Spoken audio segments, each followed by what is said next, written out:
राजस्थान में भले ही दीपावली के साथ सर्दी बढ़ रही हो, सर्दी का पारा धीरे धीरे बढ़ रहा है, लेकिन इसके साथ ही अंता में सियासी पारा, सियासी गर्मी जबरदस्त तरीके से बढ़ रही है। नरेश मीणा, प्रमोद जन भाया और मोरपाल सुमन मैदान में है। त्रिकोणीय मुकाबला है। लेकिन इसी बीच एक और खबर आ रही है कांग्रेस से निकलकर कि क्या कांग्रेस का जो कैंडिडेट है, प्रतिनिधि है प्रमोद जन भाया, उसका नामांकन रद्द हो सकता है। आखिर कांग्रेस ने दूसरा नामांकन दर्ज करवा दिया है, यानी कि प्रमोद जन भाया का तो नामांकन कांग्रेस ने भर दिया है, लेकिन इसके साथ ही एक और कैंडिडेट का नामांकन भी कांग्रेस ने भर दिया है। और इसके पीछे वजह बताई जा रही है कि अगर किसी वजह से प्रमोद जन भाया चुनाव नहीं लड़ते हैं, या प्रमोद जन भाया का नामांकन रद्द हो जाता है, या किसी और वजह से प्रमोद जन भाया को नामांकन वापस लेना पड़ता है, तो उस कंडीशन में कौन चुनाव लड़ेगा। लेकिन कांग्रेस ने यहां पर भी उसी परिवार को टिकट दिया, उसी परिवार का पर्चा दाखिल किया। प्रमोद जन भाया की पत्नी उर्मिला जन भाया का पर्चा दाखिल किया है, यानी कि कांग्रेस ने प्रमोद जन भाया का भी पर्चा दाखिल किया है, उसका भी नामांकन भरा, और इसके साथ ही प्रमोद जन भाया की पत्नी उर्मिला जन भाया का भी नामांकन भर दिया है। अब सवाल उठने लगे हैं कि आखिर क्यों कांग्रेस को दो दो नामांकन भरने पड़ रहे हैं, आखिर किस वजह से। क्या कांग्रेस को डर है प्रमोद जन भाया ने ऐसे कोई गुनाह किए हैं, ऐसे कारनामे किए हैं कि प्रमोद जन भाया का नामांकन रद्द हो सकता है।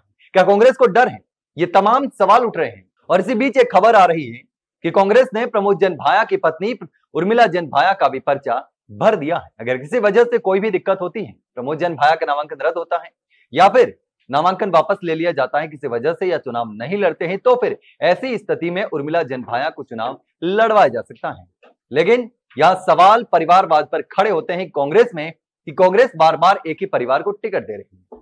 नरेश मीणा ने भी कांग्रेस से टिकट मांगा था, लेकिन नहीं दिया।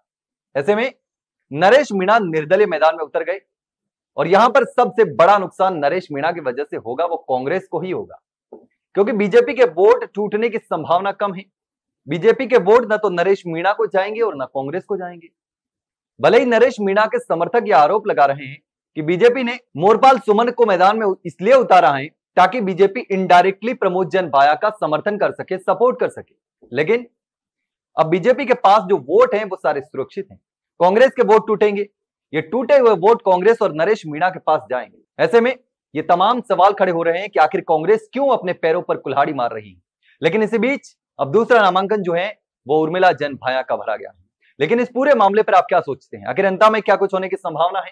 क्या नरेश मीणा इस सीट को निकाल पाएंगे, या प्रमोद जन भाया को कमाल कर पाएंगे, या फिर मोरपाल सुमन के खाते में ही ये सीट जाने वाली है? आपको जो भी लगता हो कमेंट सेक्शन में कमेंट करके जरूर बताना। वही अगर जानकारी अच्छी लगी हो तो वीडियो को लाइक और शेयर जरूर करें, और हाँ, चैनल को सब्सक्राइब करना ना भूलें। फिलहाल के लिए इतना ही, जल्द मिलते हैं एक नई जानकारी के साथ, तब तक के लिए नमस्कार।